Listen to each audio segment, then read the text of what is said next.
सभी प्रशिक्षुओं को बहुत बहुत शुभकामनाएं। आज हम बात करेंगे वर्णमाला पर। चूंकि हमारी जो भाषा है उसका जो आधार होता है, उसकी जो ज़मीन होती है वो वर्णमाला पर ही आधारित है, वर्णमाला से ही है। तो भाषा का जो मूल है, सूक्ष्मतम इकाई है, उसको ध्वनि कहते हैं। तो आज हम जैसे अक्सर ये प्रश्न आता है परीक्षाओं में कि हिंदी वर्णमाला में कुल कितने वर्ण हैं, तो इसका एक बारगी उत्तर या इसका जो ऑब्जेक्टिव उत्तर आएगा वो तो 52 वर्ण हम कह देते हैं। लेकिन वो 52 वर्ण कैसे, किस प्रकार हम उनकी गणना करेंगे, उनमें विभेद कैसा है, उनमें किस प्रकार के वर्णों को मिला करके ये 52 वर्ण बन रहे हैं, इस पर आज हम कुछ बात करेंगे। तो इस क्रम में वर्णों के उच्चारण समूह को वर्णमाला कहते हैं। वर्णों के उच्चारण समूह को वर्णमाला कहते हैं।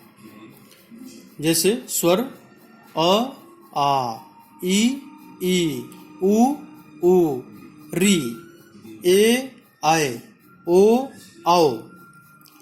ये स्वर 11 हो गए। इसको हम पढ़ते भी जाएंगे और इसकी गणना भी करते जाएंगे कि अगर स्वर कितने हुए, 11। फिर हम व्यंजन पर आते हैं। तो व्यंजन में सर्वप्रथम हम स्पर्श व्यंजनों की गणना करेंगे। स्पर्श व्यंजन कुल 25 होते हैं। वो कैसे? वो 5 वर्ग बनाए गए हैं: का वर्ग, चा वर्ग, टा वर्ग, ता वर्ग, पा वर्ग। तो ये जो का वर्ग, इसको इसलिए कहा जा रहा है कि का अपने अन्य, चा अन्य स्वयं और 4 अन्य वर्णों का प्रतिनिधि है, इसीलिए इसको का वर्ग कह दिया गया।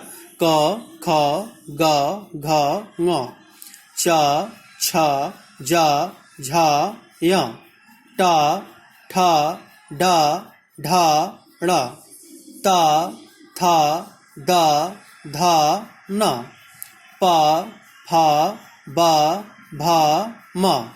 तो इस प्रकार हमने देखा कि स्वर कितने थे, 11। फिर व्यंजन में स्पर्श व्यंजन कितने हैं, तो स्पर्श व्यंजन 25 हैं। तो 25 और 11 मिलाकर के कितने हो गए कुल? 36 हुए। अब हम आगे बढ़ते हैं। तो अंतस्थ व्यंजन, इनको क्या कहते हैं? अंतस्थ व्यंजन। ये 4 हैं: या, र, ला, व। अब कितने हो गए? 11 स्वर, 25 स्पर्श व्यंजन, 4 अंतस्थ व्यंजन, मिला करके 36 और 4 40 हो गए। फिर 4 ऊष्म व्यंजन: शा, शा, सा, हा। शा, शा, सा, हा। इनको जब हमने मिलाया तो ये हो गए 40 और 4 44। फिर संयुक्त व्यंजन: क्ष, त्र, ज्ञ, श्र।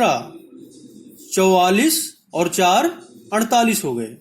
फिर 2 द्विगुण व्यंजन होते हैं, जिनको जो टा वर्ग में डा और ढा है, डा और ढा, इनके नीचे एक बिंदु हमने रख दिया तो ये द्विगुण व्यंजन इनकी संज्ञा हो जाती है ड़ा, ढ़ा, ड़ा, ढ़ा।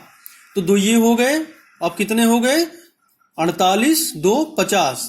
50 के बाद अनुस्वार और विसर्ग, ये 2 भी हो गए। तो 50, 2 52।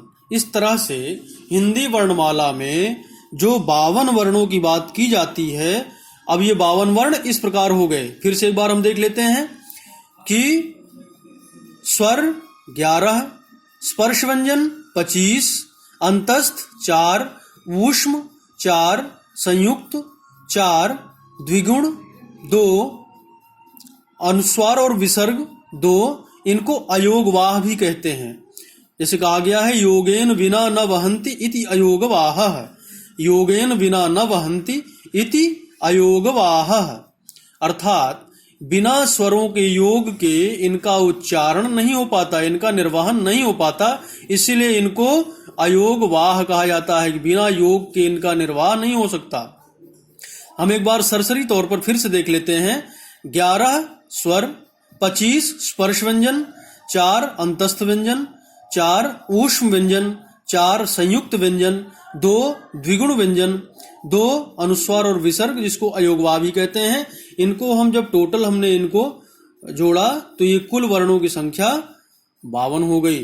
तो जो ये प्रश्न आता है बहुविकल्पीय 1 नंबर का कि हिंदी वर्णमाला में कुल कितने वर्ण हैं, तो उनको कुल कितने वर्ण हैं ये तो आपने कर दिया 52, लेकिन वो 52 वर्ण किस प्रकार से हैं ये भी हमें जानना बहुत जरूरी है। धन्यवाद।